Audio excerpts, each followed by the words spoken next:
Welcome back to the Brave video game, and we're back to the Ring of Stones. So now we're doing level 3.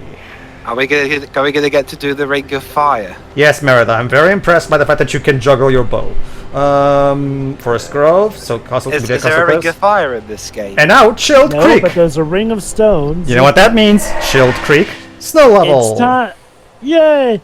Oh, I gotta say, this is a great traveling version to Scotland. Well, at least there's no ice physics, so. Well, I mean, there are parts of Scotland. So Drew, which do you think is a better traveling version for Scotland? This or Highlander 2? This. Highlander 2 is at least there's not constant bagpipe music in the background. For someone who's supposed to be an Egyptian, mind you. Yeah. I keep thinking he was Spanish. That's the thing. Well, that's the thing. He speaks in a clear-on Scottish accent, but he insists that he's Egyptian. Like, I feel like that's supposed to be an inward joke. But Joby, he's not even Egyptian. He's an alien. Anyway, Wait, is he? Oh wait, the 65th billionth cut of that movie. that's like the prototypical jump the shark plot twist. They were all aliens. Or it was all aliens. Okay. You know what? To be fair, Dragon Ball Z did manage to make that kind of plot work. Well, here's the thing with Dragon Ball Z. When you watch the context of the original Dragon Ball anime, it makes sense because Goku's the only one that has a tail. So yeah, what other possible explanation could there be? You know? Well, not one that's icky. Not one that's not icky anyway. Oh god, yeah, that's the thing. A lot of people in Dragon Ball just seem to assume that, hey, he's just a normal kid who happens to have a tail. I mean, to be fair, Dragon Ball is a world where dinosaurs still exist. Yeah, not to mention, Jova. Superman was one of Toriyama's big inspirations when creating Dragon Ball, anyway. So. Oh yeah, he's made it even more clear. Dragon Ball minus. Yeah. Personally, I prefer the Bardock backstory that the anime team came up with. Personally, that's actually one of those rare cases where I actually do think the anime team did a better job than Toriyama, because I don't know, just doing the Superman origin story like 1-to-1. That's a bit creatively lazy. I actually prefer the more creative story that the anime team came up with on their own. I have heard that some people do like how the Broly movie carried out the Dragon Ball. They adapted. Yeah, the Dragon Ball Super Super Broly movie also counts as an anime adaptation of Dragon Ball Minus of sorts. Yeah. Yeah. Personally, I'm fine with it. It's not like it's a bad copy of the Superman origin story. It's perfectly fine. It's just that the one that the anime team came up with is way more creative and, if you ask me, way more dramatically interesting. True, yeah, you know, having Goku's father, while technically being the protagonist, not be some goody two-shoes. Yeah, I actually found him to be they made him a more interesting character, whereas in the Minus storyline, he's just a generic goody two-shoes, and it made him a lot less interesting than, whatever. Yeah. The Super Broly movie seemed to try and go for a bit of a compromise, in that he wasn't all goody two-shoes, but you know, he did want something somewhat better for his son in that regard. Well, not so much, Jova. The prologue of that movie, basically, they just do Dragon Ball Minus. Really, it's basically it. They don't have any of the Bardock OVA elements at all. But anyway, that's Toriyama's view. That's how Toriyama views Bardock, the Jova. So it's just how it's Kal-El. That's Kal-El, basically, yeah. Anyway, we got the ice element. I mean, Jor-El. Hey, ice to see you. Huh? Okay. It took us all morning to think of that one, guys. Hey, Shiroi, take a wild guess what the ice arrows do. Shoot ice. Okay, but what do they do to the environment? Freeze it. Very good. Well, it's like you played this game, Shiroi. You know what? Gotta give Brave credit. It did more with ice powers than Knack 1 did. Yeah, true. What an accomplishment. That's just the amazing thing about Knack. Knack 1 is a game that can't even do the basic standards of power. I think Dark Lord Jodo 1 put it best in his review. Congratulations, it took you one sequel to come up with the idea of the ice form freezes things. Like... or that it even does something in any regard. At all, yeah. Lucky you, Shura, you got to be in on tech. Well, in some ways the better Knack game, but in other ways arguably the worst one of the two. See, Joe, you should have just stopped right there. The better Knack game. Yeah, that's the thing about Knack 2. On the one hand, the gameplay is better. On the other hand, from our commentary, we did have some discussions on whether or not the narrative was better or worse. That and Knack 2 kind of has a bit of a 2 steps forward, 3 steps back kind of approach to a lot of things as well. Mm-hmm. Okay, so to take on a more serious note, the most of the use of the ice arrow, aside from fighting fire enemies, is to freeze certain bits of platforms during these icy rivers and turn them into ice platforms, and that's basically it. You just freeze them. You just freeze them to make them platforms, and just do some platforming. It's as rudimentary as you're imagining right now.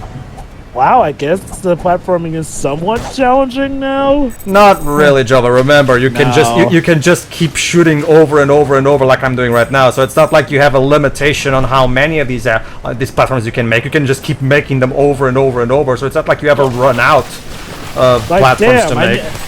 Damn, I knew that Merida was good for bow and arrow, but gee, she's like a machine gun with this. It's like if they gave her like an ammo counter for arrows, maybe this would be a bit more challenging. You have to actually be smart about it, but no, all you have to do is just mash the analog stick, and that's it, basically. Again, most of these Disney games were made with kids in mind, so they made them very easy to get through. So. I wish that they could have done something like Toy Story 3. Toy Story 3 is, I'd say, arguably more challenging than this. Not even just that. Avalanche Software made that game, and they also made the Cars games. And those games had Wii versions. They were Toy Story 3 was much like this game. It was the game made for the Wii that was also ported to the HD consoles. And yet that game looks really good. It perfectly captures the look of the movie. So what happened with this game? Why couldn't Behavior Interactive do something similar? I mean, it really does boggle the mind. I mean, Toy Story, the Avalanche Software made Disney games. Those always look good from a graphical standpoint, at the very least. I guess Avalanche Software is better at developing games under a tight schedule. Well, okay, do we know any games of Behavior Interactive that, weren't done under, like No, like Dwip said in an earlier part, they've mostly only done tie-in licensed Disney games, so... I mean, that's... Okay, I'll admit, that's kind of a shame if, you wanted to be, a big-name developer working on great things. I mean, again, I'm not saying that it's impossible for tie-in games to be great or good. The problem is, by their very nature, a lot of the development process behind them is working against them. It's because most of the time, these small studios took advantage of the fact that Disney wanted these games made, and they want them made for cheap. So it was an opportunity for a lot of these smaller studios to make work on what might be a popular franchise. Like Asobo Studio in particular, they made the PSP and PS2 versions of the WALL-E video game. And they're the studio that went on to make A Plague Tale, one of the best indie games out there. And now they recently made Microsoft's Flight Simulator 2020. So they've managed to upgrade to a full-blown big studio from their old 2008 Disney tie-in license days. So the transition can be done. Asobo Studio made it. Oh my God! You're literally sniping them from your little island. That's what I said, Jova. Like, it's when it comes to these enemy encounters, if there's like an island like that, you can just jump there and just shoot from afar and just there you go. You know what? We should just call this game Bow and Arrow because that's pretty much what you'll mainly be using. Jova, this is a kid's game. That's supposed to be very difficult. Totally. Shiroi, doesn't it seem like question, such a challenging adventure? Shiroi, actually I have a better question, Jova. Shiroi, this much like the movie, this movie was made, as with female empowerment as one of its elements. Would you say that if you had played this game as a little girl, would you feel like little Shiroi would have felt empowered by this game? No. Really? What would little Shiroi? Okay, so what would little Shiroi have felt? Not really anything. Like, it's a Disney game. It's like, oh, these are characters I know. That's cool. Have you played a lot of generic Disney licensed games back in your day? I grew up on licensed games. Well, there you go. So, okay. in that case, you're an expert. So, as far as Disney licensed games are, what do you think of this one? It's one of the more generic ones. I mean, I guess they are trying to do some things, the puzzle elements and involving the brothers is, nice enough. It's just I don't really care. So it doesn't help that it doesn't help when you think of the movie that it's tied to. So yeah, I've played worse licensed games. Oh no. I played Barbie's Race and Ride. As far as licensed games go, this is just generic. It's not even bad per se. It's not bad per se. It's just generic.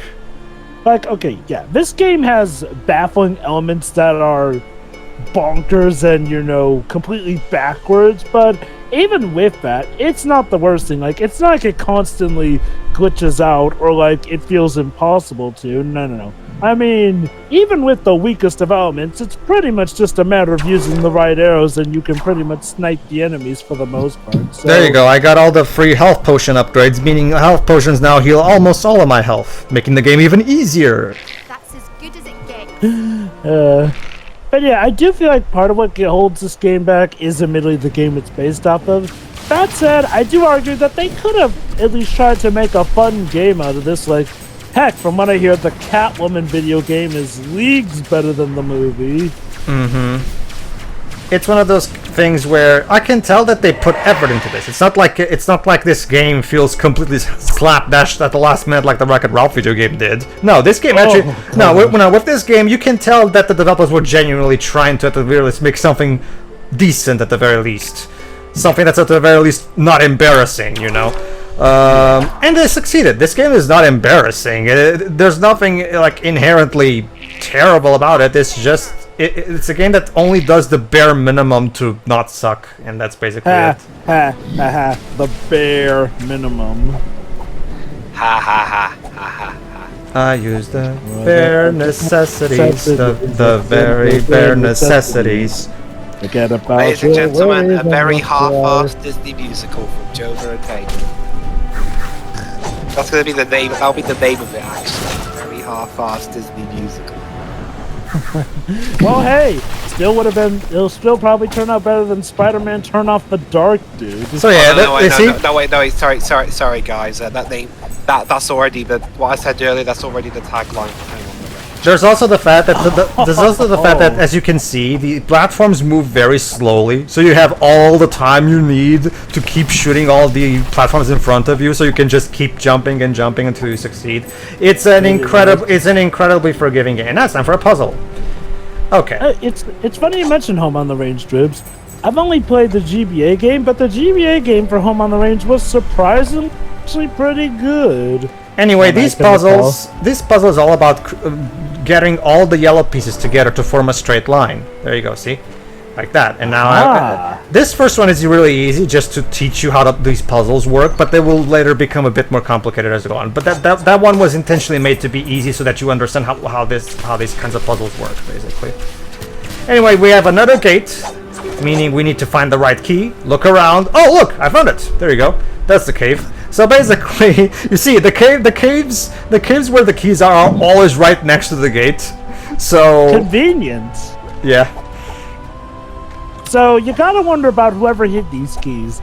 Let's see. I have this key to this ever so important gate that could hide important things. I know. I'll put it in the room, literally right next to it.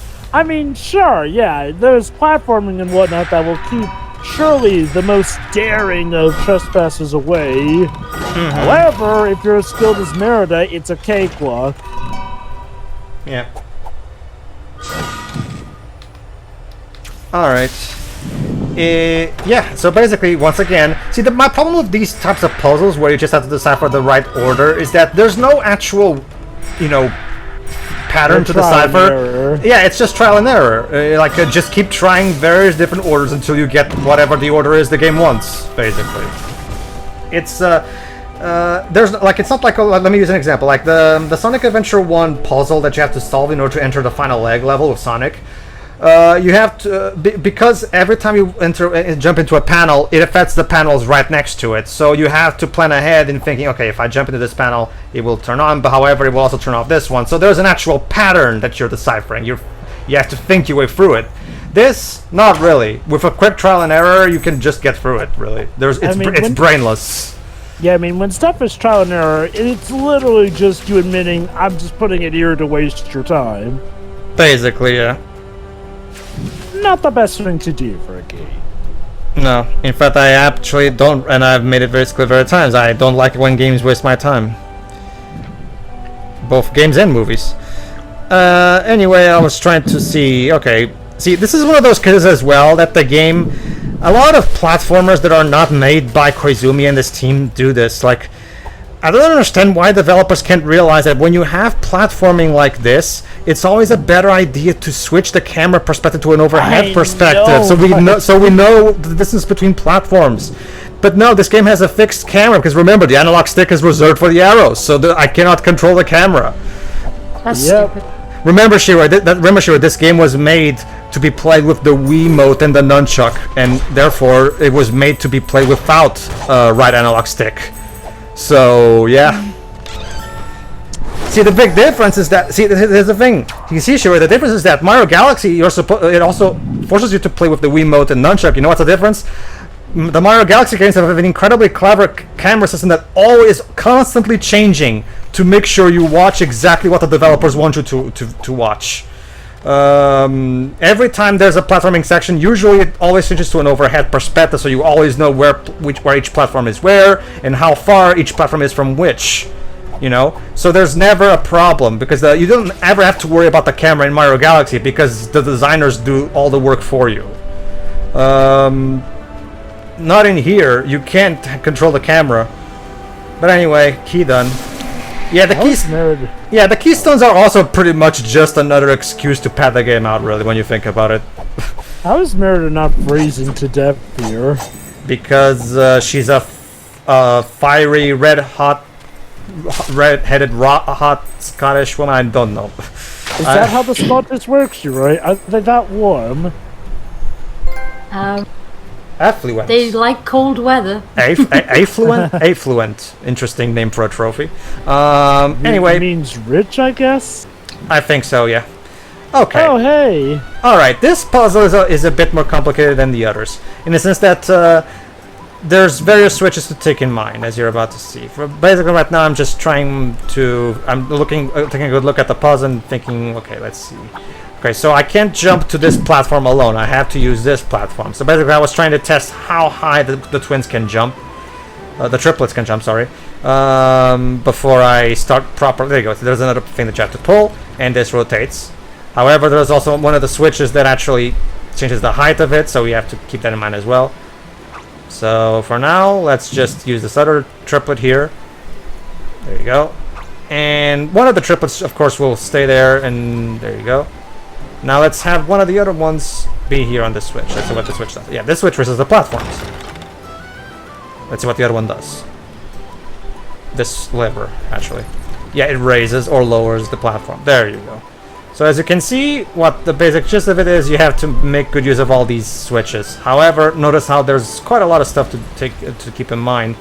You have to make sure you have at least one of the triplets inside the plank of wood in order to be able to get to the top and get to the lever. So... let's see. There you go, see? So obviously that means one of these switches has to be let go in order for us to reach. So we have to see which one can be there you go. See, let's see. See, there you go. So there you go. It's like I said, to the game's credit, the difficulty, there is a good difficulty curve where each of these triplet puzzles actually does get progressively harder. than the previous one. So to the developers' credit, they did do a good job with these puzzles. All right, so right now I'm just planning while I'm messing around with this triplet. All right, so from what I can see, yeah, basically you can just do this, and there you go. Now you can practically release the other switch. I don't know how much. Yeah, I'm just. Yeah, I don't even remember what my thought process was at this point. Yeah, I think this is where I. Yeah. All right, yeah, and now, so think about it. So how do I do this?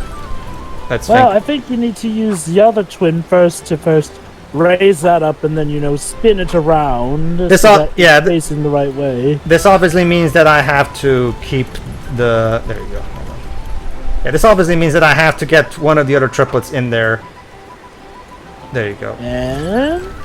And there we go. Voila! That's the idea.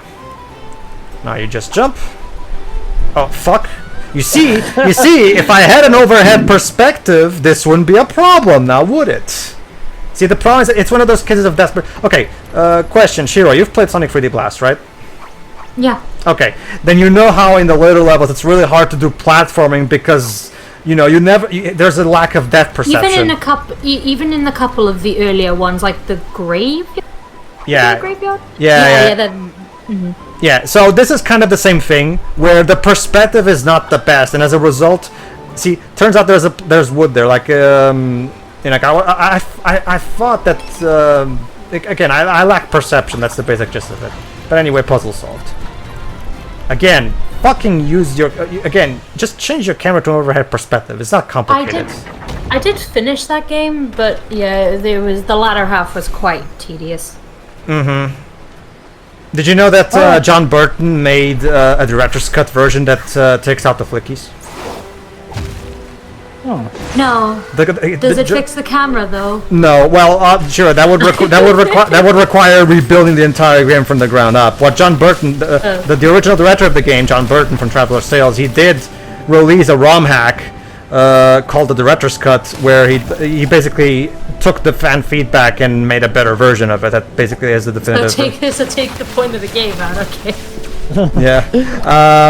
Well, I know people didn't like the flickies. Like some of them were quite annoying. So yeah, that's fair. The original flicky game worked in 2D because that kind of formula works best in 2D. Trying to bring that into a 3D isometric Sonic game, it doesn't really work. It's just it's just an excuse. It has to be a Sonic game.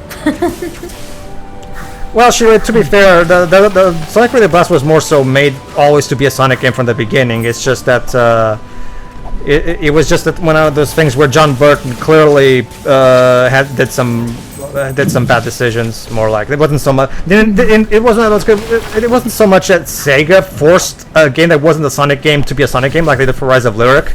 It was actually always meant to be a Sonic game from the beginning. To be fair, so. Okay. I think the only major Sonic game that wasn't meant to be a Sonic game at the beginning was Rise of Lyric, because originally the idea was to just be a new IP. Originally Bob Raffai just wanted to make a spiritual successor to the Jak and Daxter series, that he worked on while he was at Naughty Dog. But Sega looked at it. Okay, but apparently nobody wanted to touch that pitch, and Sega was all like, "Okay, we'll fund it, but you have to make it Sonic." So. It didn't work. Well, okay. It might have worked if the Wii U thing didn't occur. Yeah, what really killed that project was this thing is a Wii U exclusive now, by the way. And mind you, it was using CryEngine, an engine which does not work with the Wii U. They forced it into the Nintendo deal, it seems. Yeah, they did, yeah. Oh, it's stupid. That Nintendo deal in general was incredibly harmful, because if it wasn't for that deal, Rise of Lyric maybe would have been a lot better, and maybe Sonic Lost World could have had a smoother development cycle as well. Here's what I don't get. Here's what I literally do not get. Why? Also, how the heck do flowers grow in an Iceland? But whatever. But yeah, seriously though, why not just make a different Sonic project a Wii U exclusive? Why would you do that with Sonic Boom? which was supposed to also be, the introduction to the Sonic Boom franchise. Because Sonic Team wanted Sonic Forces to be a multi-plat, so we have to make Rise of Lyric be the third game. That's the only explanation I can think of. Was Sonic Forces even in development by the time of Sonic Boom? Well, actually, Yeah, Jova, back when was. back when Rise of Lyric was announced, Takashi Iizuka did say that Sonic Boom Rise of Lyric is just a spin-off, and that we at Sonic Team are still working on our next game. So they did say so.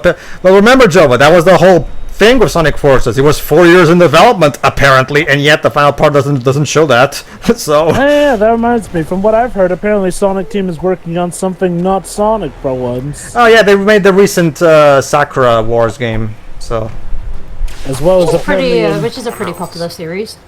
apparently a new Puyo Puyo game as well. Well, I mean, they've always been making Puyo Puyo for a while. well, yeah, ever since Compile became Compile Heart and stopped working on the Puyo Puyo series, Sonic Team kind of took it Oh over. no! A tree fell and But blocked the way. Pedro, Compile Heart went on to make such legendary classics. Like Fire Fence uh, RF. Anyway, hey Mordu. Hey Mordu. I love Puyo Puyo. Or that I robot. I prefer Tetris myself. And that game where you play as a magical girl. Uh, Any easier now, will it? So he slams his paws You down say and that- causes the stones to collapse. You Oh s- no! What will be his next diabolical plan? I know, Cutting down right? a tree? Not just that, I love Merida's line. This won't be getting any easier, will it? Hindsight's a bitch, because, I don't know, Merida, I've played the levels after this one. They're not really that much interesting. They're still boringly easy, so I don't know what the hell was that line about.